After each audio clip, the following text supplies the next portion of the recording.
ఉగాది కానుకగా ఇందిరమ్మ ఇళ్లు హైదరాబాద్ వాసుల కోసం సర్కార్ ప్రత్యేక ప్రణాళిక.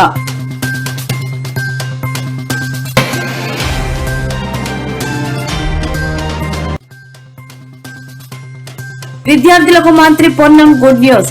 హాల్ టికెట్ చూపిస్తే చాలు బస్సులో ఎక్కడైనా దించుతామని వెల్లడి.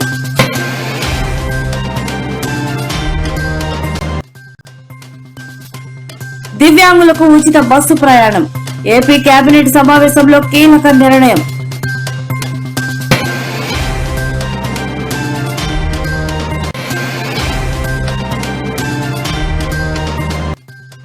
నందీశ్వర ఆలయంలో జగన్ ప్రత్యేక పూజలు. విగ్రహ ప్రతిష్ఠ కార్యక్రమంలో పాల్గొన్న వైసీపీ అధినేత. హైదరాబాద్ నగరంలోని నిరుపేదలకు రేవంత్ రెడ్డి